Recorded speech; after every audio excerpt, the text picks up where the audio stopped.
Welcome to Reality After Show coverage of Destination X USA Season 1, Episode 5, Moral Compass. Whoa! Where's your moral compass at after this episode? Mine's broken. It always points south. I think like yeah, right, exactly. I think your moral compass went out the window after the dead grandma stunt. So you know, my moral compass left the building long before the dead grandma lie. I assure you. that was not the first of its kind. Okay, that tracks. That tracks.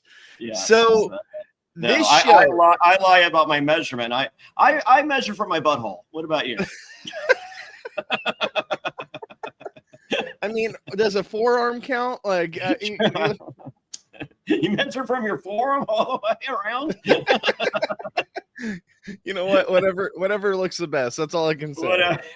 I feel that sounds intimidating. Oh, all right. Well, we are halfway through Jeffrey Dean Morgan's Magical Mystery Tour.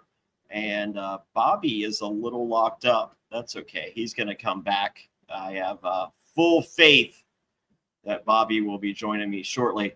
So yeah, this one is a Germany episode of Destination X. I feel we all assumed we would eventually get to Germany. I feel most of the smart people are figuring out that we're just doing the we're just doing the biggest cities in those places. Smart people have not figured that out yet. But how do we feel at the halfway point, Bobby? Okay, so this show, sorry for my stuff going on. Not sure what happened there.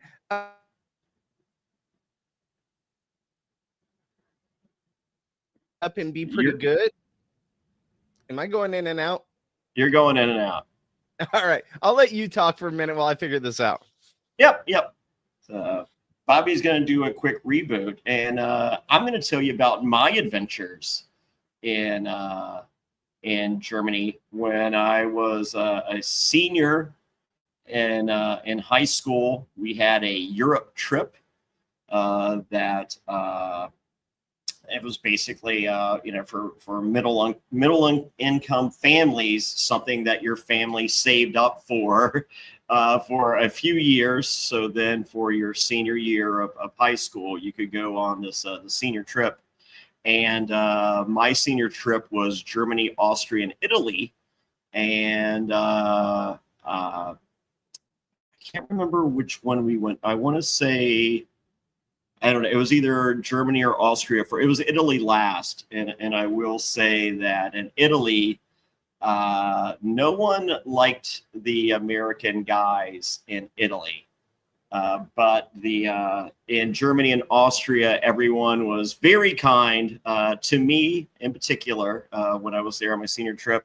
And when I was in Munich, we went to a Bavarian brewery. And I learned the three magical words, ein Bier bitte, which is one beer, please. And beer is served by the Maß, which is a very, very large glass container. And I drank many Maßes and many beers. So ein Bier bitte was my favorite phrase of my entire senior year high school Europe trip. Okay, all right, that tracks. You know, I would say as far as this show, like you asked me earlier, this show is definitely getting better, but I feel like every episode kind of blends together, does it not? And it's kind of like, okay, well, they were just here, so they're probably going to go here next. This is the next biggest country, and what's the biggest town in that country? Like, it's just not hard to predict. I think it's not hard to predict for the smart people. I think the dumb people are a little dumbfounded. Yeah, I was like looking at a map of Europe last night with my wife, right?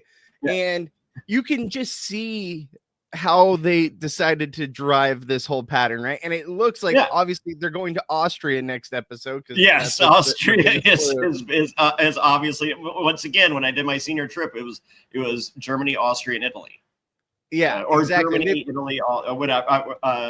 I can't remember what was first. It was either Austria or Germany. But yes, no, this is my senior trip. That when you book a senior trip, you get on a bus and you start one place and then you just go and you go to the. I mean, like that's the trip, and they are literally doing the trip, and they are hitting the cities that I went to on my senior trip. Yeah. And they're kind of now they're headed towards Eastern Europe, right? So we're probably going to see like a Serbia, a Yugoslavia, stuff like that. But I feel like it's all trajected down towards Greece. I think the finale will be Greece. Okay. And that's it's just the way it looks on the map, the way that they're heading. That's what it feels like. But yeah. I just wish they would shake it up a little bit, right? Like, I get it. Like, you want to go to landmark cities to keep us, the viewers, at least knowledgeable of where they're at. The dumb American viewers have never heard of Dortmund and Stuttgart. No, never, never. I mean, I knew Dortmund because of the soccer team. Stuttgart, I couldn't told you what country that was in to save my life. But I'm pretty sure it's in Lord of the Rings. So it's there you go. It's near the Shire. The Shire's in New Zealand. So if I find the Shire on the map, I feel I'm pretty confident with. We're in the Shire. So potatoes. Potatoes. I really thought it was going to be Berlin, though. I thought they were going to shake it up a little bit, not do the biggest city like Munich and shake it up a little bit, where it's still a big name, but it might not be Munich, Yeah, if I were on this deal and I did not guess Munich, I would punch myself. Yes. Yeah. Once I thought Beer Fest, I was like, 100% Munich. Like, that's where they're going. Was this the easiest Jeffrey's been with the clues, if you were paying attention? Yes. 1,000% yes. I mean, Heidi Klum, like showing Heidi Klum, like, come on, like, if you don't know Heidi Klum's from Germany, like, what are you doing? Like, I don't know where Heidi Klum. I would have guessed America. I would have guessed America. America's Got Talent, or really from Underneath of Seal. I don't know. She's married to the guy from Tokyo Hotel, and they're a German rock band. Oh, she's no longer with Seal? She hasn't been with Seal in years. Oh, I don't know. I met when I was Roddy Piper's personal assistant. There was a band called Metal Shop that later became Metal School, or maybe it was reversed. It was one or the other, and then they became Steel Panther. And so Monday nights they were at Viper Room, and I remember when I was Roddy Piper's personal assistant, we went, and Heidi Klum showed up, and my friend Steve worked the door, and he was just like, "Do you mind if Heidi and her friends sit with you and Roddy Piper?" And I'm like, "Absolutely, please." So I actually shared a booth with Heidi Klum one night, but I had no idea. Interesting. She was. I mean, you could assume she was, but yeah. I would guess America from America's Got Talent. Yeah, she's married with one of the twins from the Tokyo Hotel, Tom Cowlitz or whatever. They have a show on Netflix too. But yeah, she's married to one of Oasis. Sure. God, it all makes sense now. Yeah, her and Seal was that song about her? Wonderwall? Exactly. Wonderwall was about her. Your Body is a Wonderland is about Jennifer Love Hewitt, who was with Ethan Zahn prior to being with John Mayer. Really? And she broke up with him because of his third interview he had ever done. He was waiting for the bus in New York after winning the $1 million. Baba Booey, Gary Dell'Abate from Howard Stern saw him and was just like, "Oh my God, Ethan, what are you doing?" He was just like, "Waiting for the bus." He was like, "You want $1 million?" He was like, "I'm trying to keep it." He was like, "Hey, you want to come and do the show?" And he did the show, and then it kind of leaked out that that he was dating Jennifer Love Hewitt, and he said something he shouldn't have said, and she was like, "We're done." Really? Yeah. Wow. Yeah, Jennifer Love Hewitt is one of my best friends, like top. Like that is like his like all-time crush. That's the number one hall pass. That's his number one, and it's been like that since we were kids, and it hasn't changed into adulthood. Yeah. Well, and he's getting married next month, so good for him. if he were to talk to Ethan would say, "Been there, done that." But back into this episode, I will say that I just wish they would change it up a little bit because of how predictable it is. I mean, they already gave us the answer for next week in the preview for next week. Like, give us a little mystery as a viewer, right? Well, it's the Magical Mystery Tour with no mystery. With no mystery. So we were looking it up last night because I honestly, to be frank with you, I couldn't tell you what the biggest city in Austria was. And then once we looked it up, it was Vienna. And obviously Vienna's 100% where they're going to go. I looked up every other town there, and there's no other town I would even think. Mac and Rick can already tell you they're going to be in Vienna. I think this is where Mac is going to shine when he gets to Eastern European countries, right? Because you can guess where they're going to go in France. You can guess where they're going to go in Germany to an extent, you know? But when you get to Eastern European countries, that's going to be tough. Yeah, but apparently Mac knows nothing about pop culture whatsoever, had no idea who Heidi Klum was.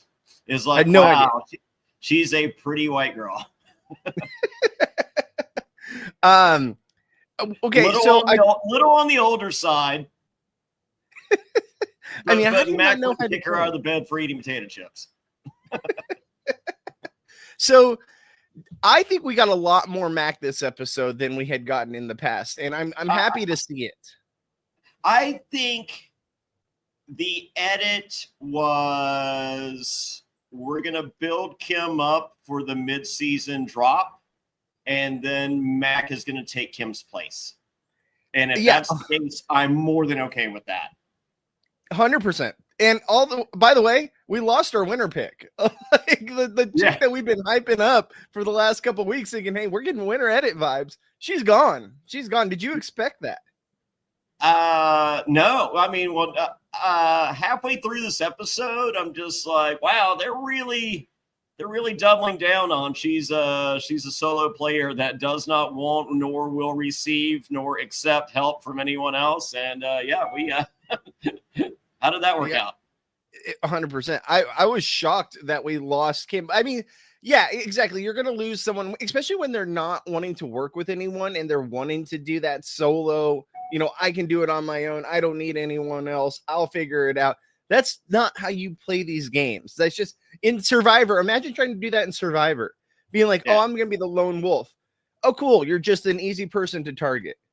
Yeah, I think that we kind of perceived Mac as a player that, really knows the game of Survivor, really knows traders, really know, and it's not. She's just a curmudgeon of a person that's just really smart when it comes to real stuff and not stupid pop culture shit. And I think she doesn't know how to play the quote unquote reality game with production, and she hasn't given them the tools to use to showcase her. And I think with the additions of Pilot Pete and Jaina, maybe she's figuring it out. I mean, because she is smart. So maybe she's just like, I don't need to play this game. And then she sees Pilot Pete and Jaina, and she's like, oh shit, I have to play this game too. And I think she's adapting her game to include that game. And I think that Kim was the surrogate for Mac being that character that'll take us through the second half of this game. You know who we're getting less of now that I'm kind of surprised we're not seeing as much of is Biggie. Like Biggie's starting to take that Mac role from the last couple episodes. Yeah. I honestly, I thought they would use him a lot more, especially for like his one-liners and stuff like that. But we're really getting not the one-liners, but it ends at the one-liners. True. Very true. And we're getting a lot of Pilot Pete. We're getting a lot of Rick. We're getting a lot of Jana. We're getting a lot of Jaina saying nothing. Yeah. Except when she says something. Hey, she knew who Heidi Klum was, and she knew where she was from.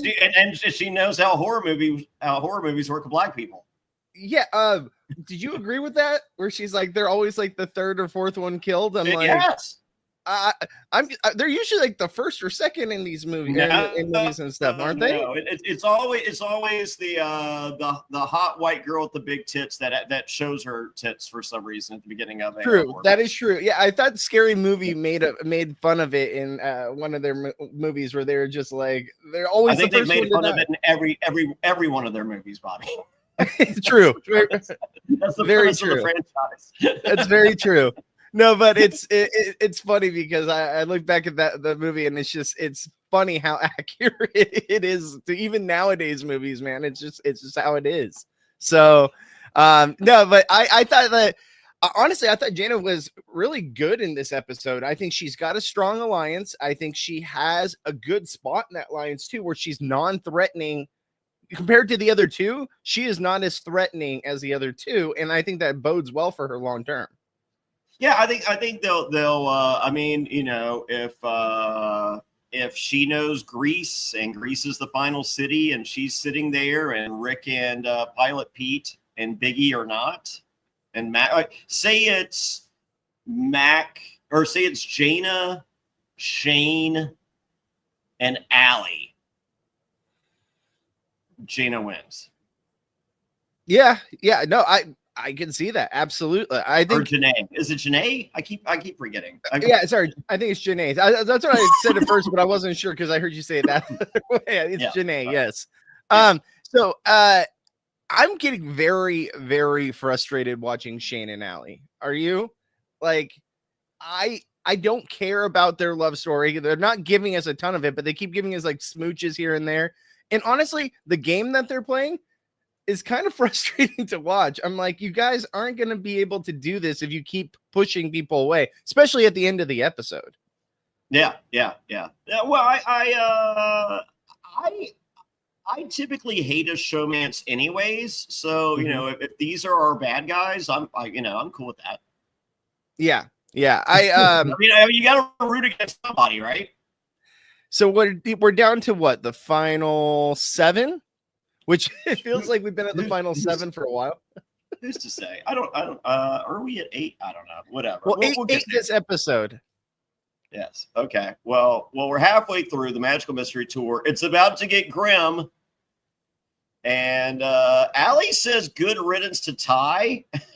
And then Jaina gives us the horror movie analogy. And Peter respects the way Rick is playing the game.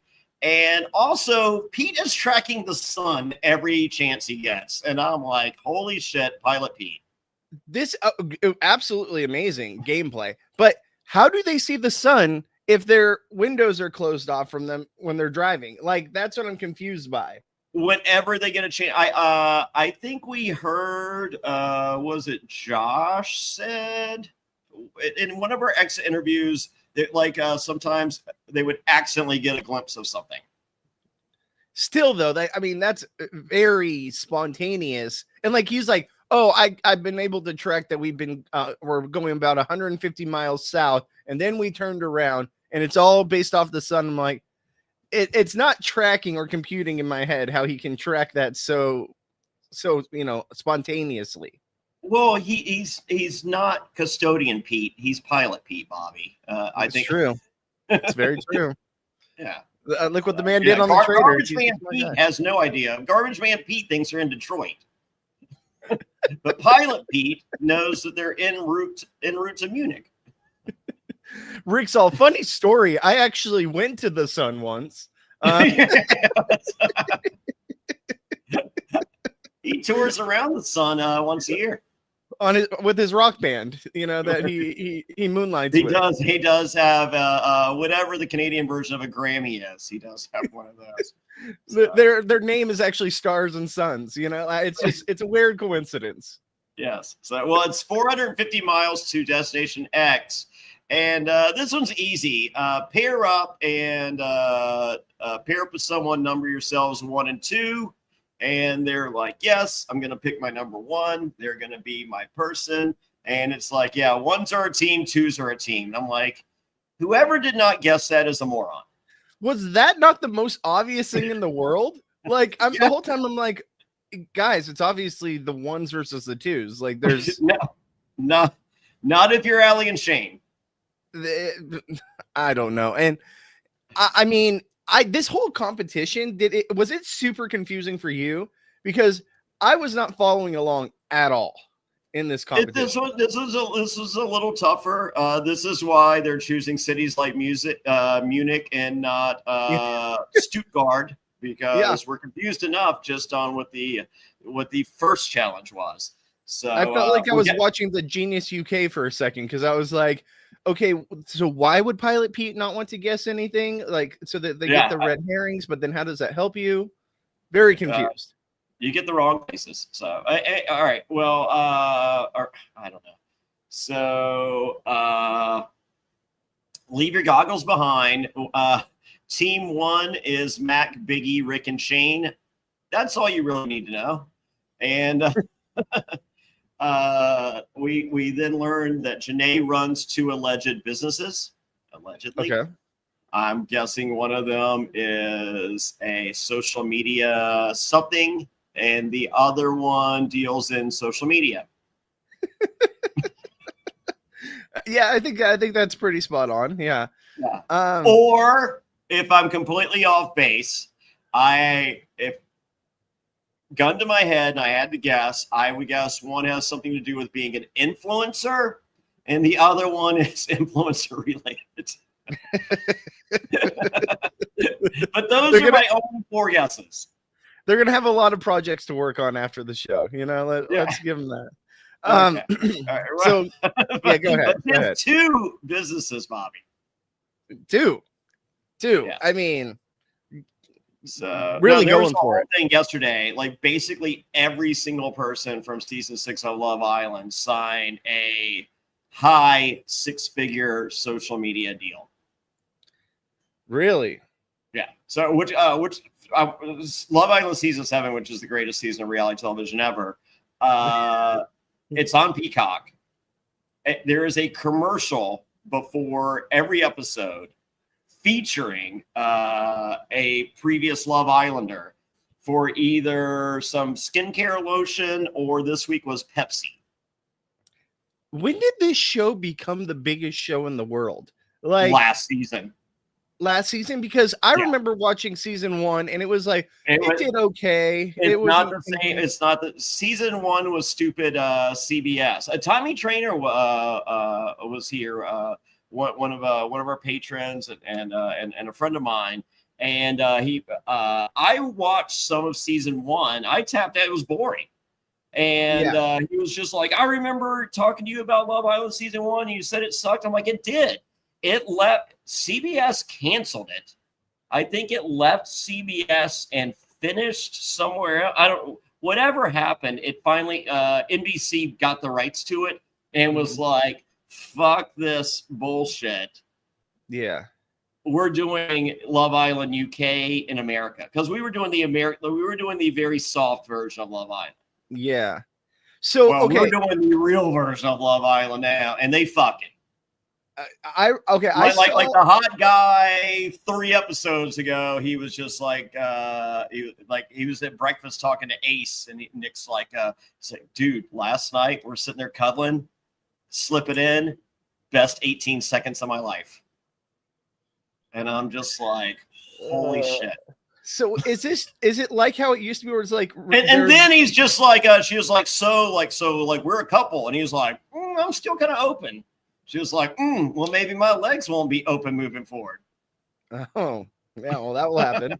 So is it still where it's live right now and they're doing it right now, or is it pre-recorded? No, it's live and we vote.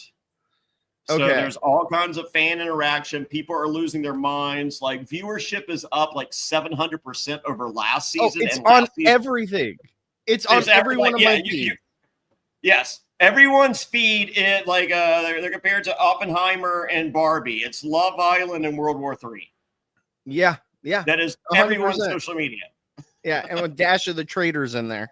But so NBC and Peacock, they're just killing it right now, right? I mean, literally printing money. Like they should have been doing this a long time ago with all the hit shows that they've had. Like they have the two biggest reality TV shows, maybe third behind. No, I would say Traitors and Love Island are number 1, number 2, and I would say Survivor's number 3. Yeah. Well, maybe House of Villains is going to become number 3. There you go. And you never know. And it's moving from E to Peacock exclusive.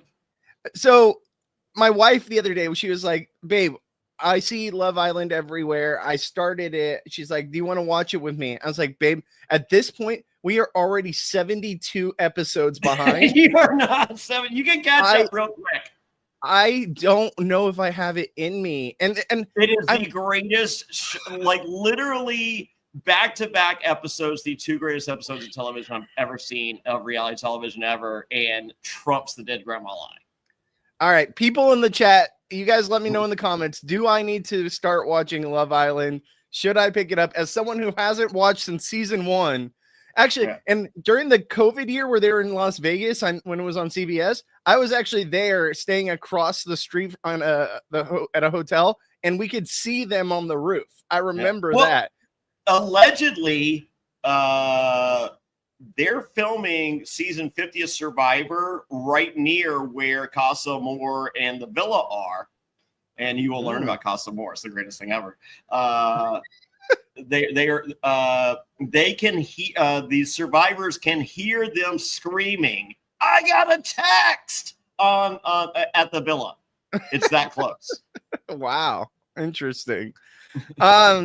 All right, and the villa and Casa Amor are supposedly like not that close, but like in post interviews, like when the girls got a text message with video clips from what the guys were doing at Casa Amor, like the guy could literally hear Kayla going, "Fuck you, you're a piece of shit." He can literally hear her screaming, "Fuck you."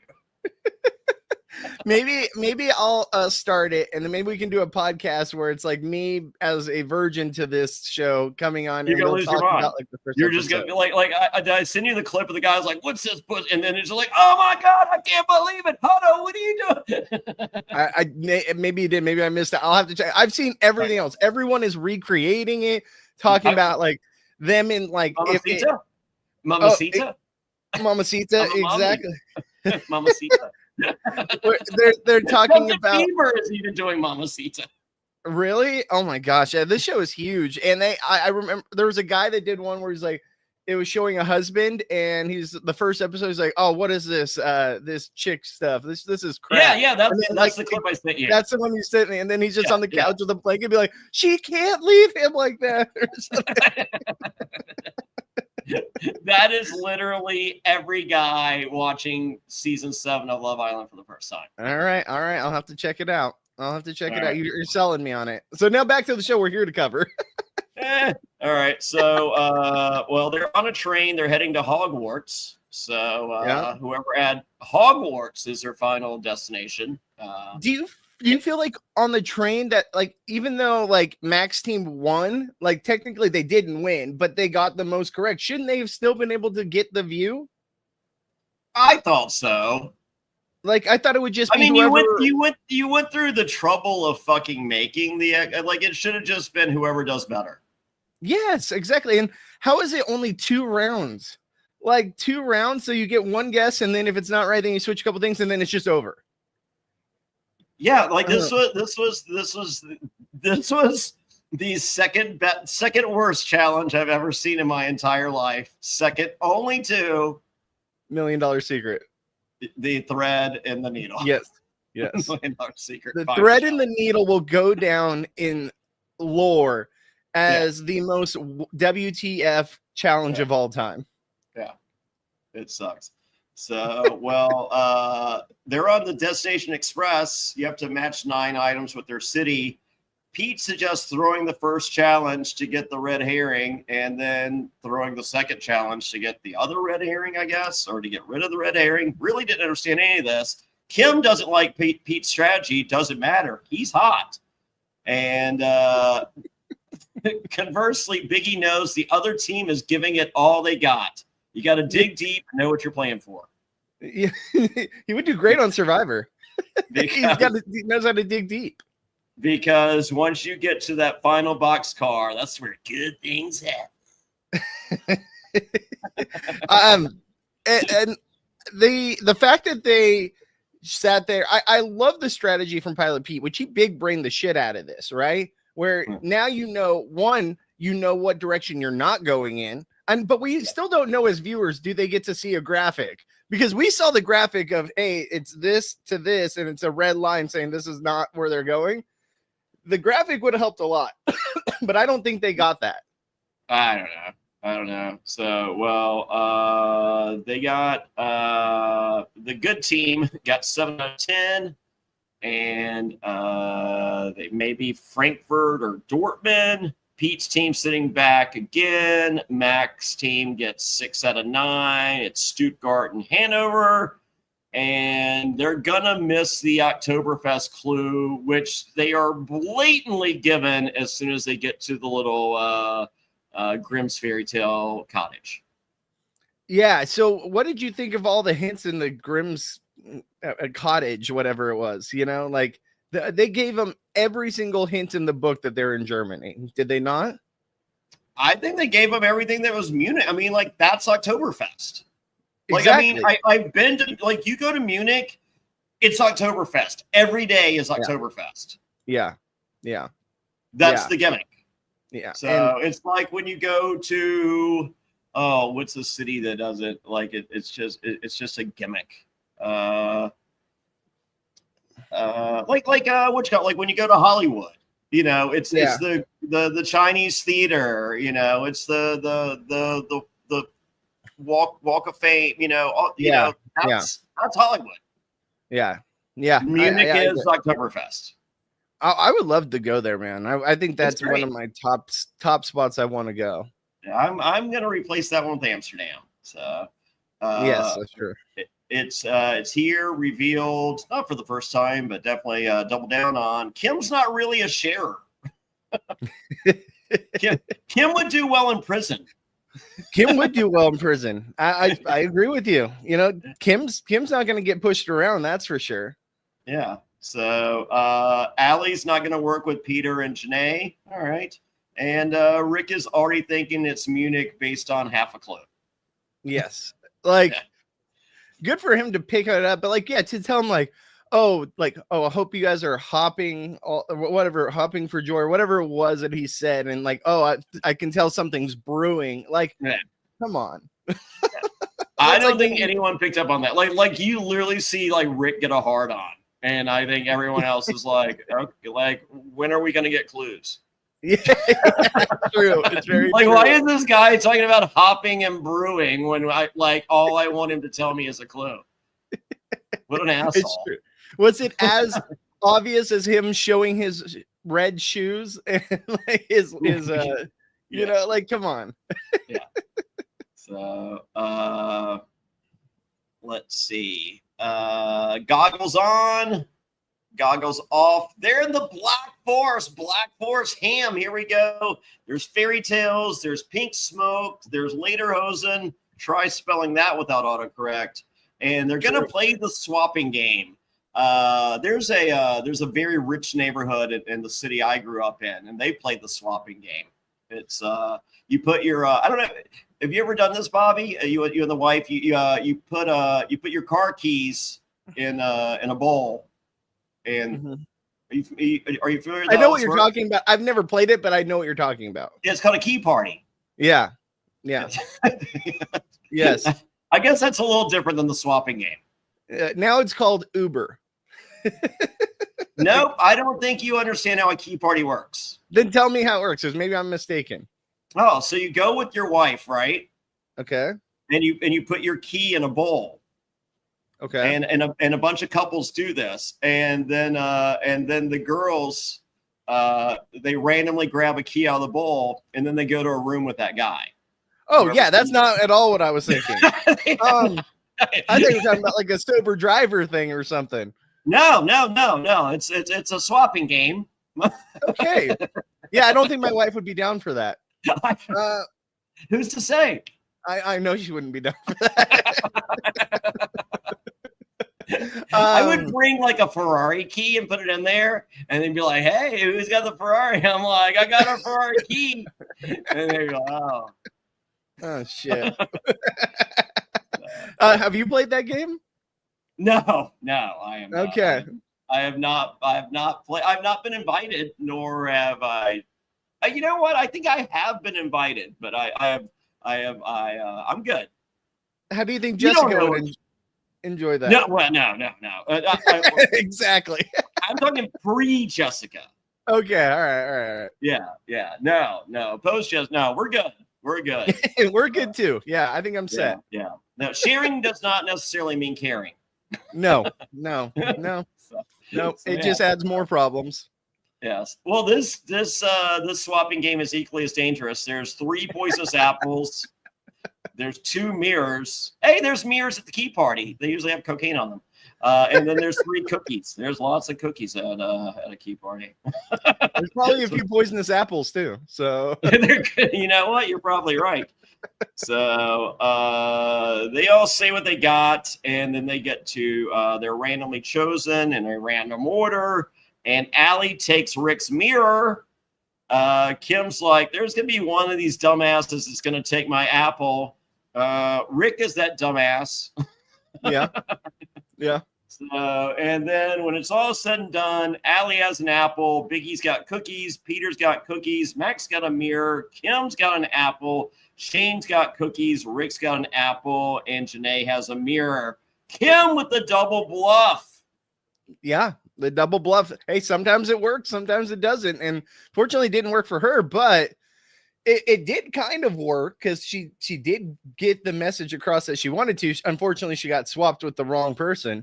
But I thought the whole time watching, it's like, Mac's got a mirror. Like, this is pretty obvious Mac has a mirror.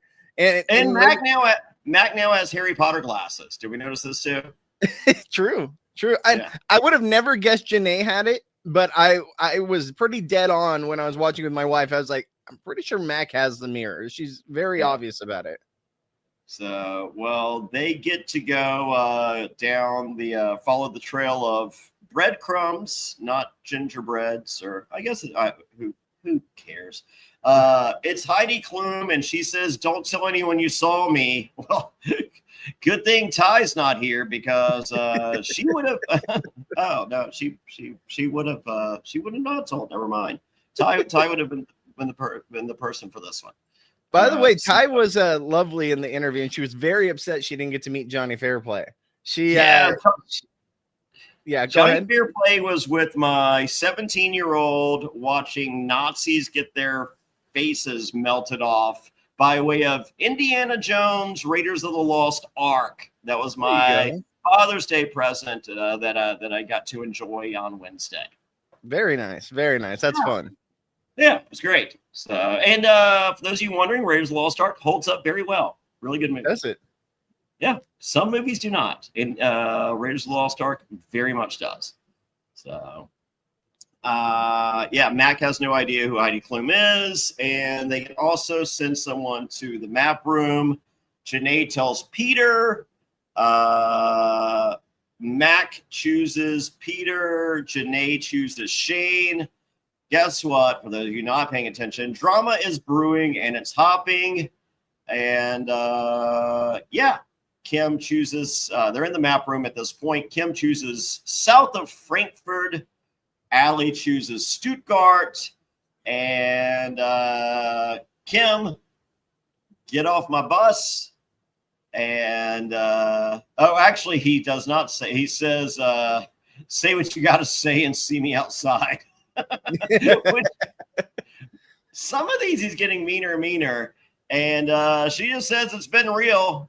Later losers, essentially, she was her pick was 179 miles away from Munich, and Jeffrey and Kim actually have a beer at a Bavarian brewery. Right, exactly. I was like, it happened. Someone actually got what they were promised, and then she got to party at Oktoberfest. Like, sounds like a great time to get off the bus, in my opinion, if you're not going to win. Yeah, I mean, then why couldn't they have smoked a joint on the previous episode? Why, exactly. Why couldn't Josh and Jeffrey just hit a bottle of wine? I mean, Yeah, exactly. I feel like it was all there for them to set up for these fun little adventures after, but we got none of it until now. At least we got one. We got Also, one.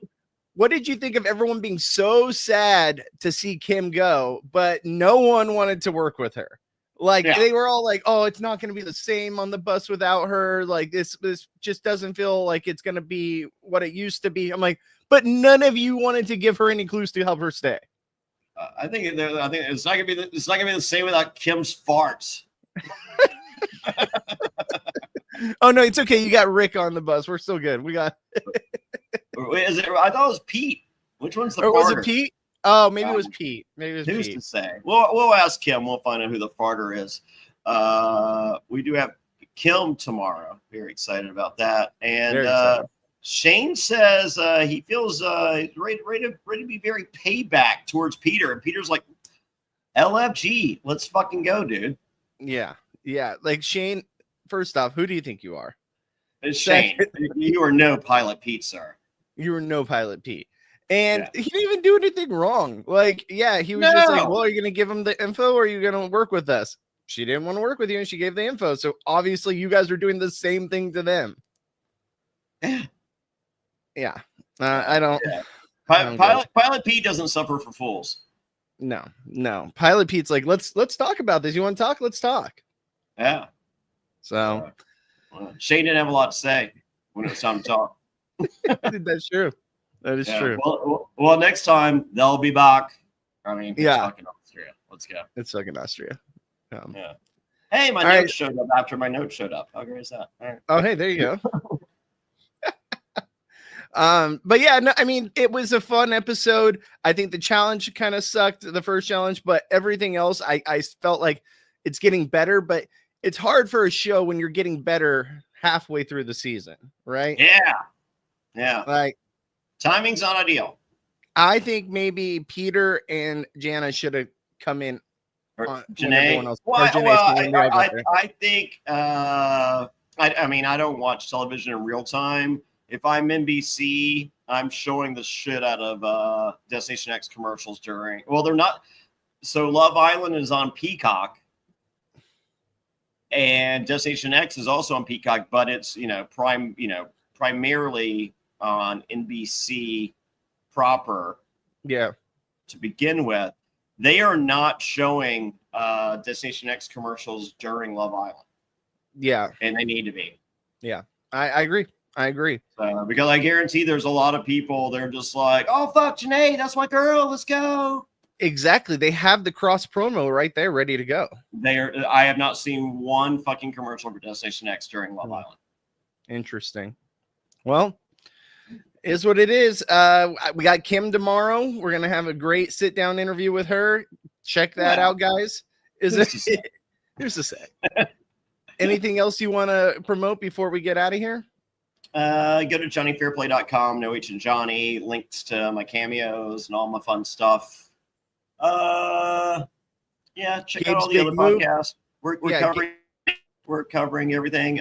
Tomorrow morning, me and Trish will be talking. Holy moly. Last One Standing, episode 5, I believe. 4, 5. A fucking mutiny. First time in the history of the show, a mutiny spearheaded by Trish. Wow, there's some shit to talk about. All right. Get ready. And check out Gabe's big move. Should be tonight, correct? Yeah, and then Love Island podcast. We have Seychelles and Philip from Peacock and NBCU's Dondi, Diono Island. They're talking Love Island. Me and my fiance, we're going to be back to talk more Love Island. It's just so hard. Like it's when people say it's 6 nights a week, it's not, because they take Wednesdays off for hump day, because the irony, of course. And then they do an After Sun podcast, which is like, they're kind of like live podcast deal. And we just fast forward through that. We don't watch that. Okay. All right. So, we got a little easier to digest. All right. Well, we got a lot going on here at Reality After Show, guys. Check us out on all our social medias. He is at Jonny Fairplay on Instagram, Twitter, all of the socials. I'm at Goodsby Bobby on Instagram and Twitter. Definitely check us out. Anything else, Johnny? That's it. Until next time. Bye-bye. Bye, guys.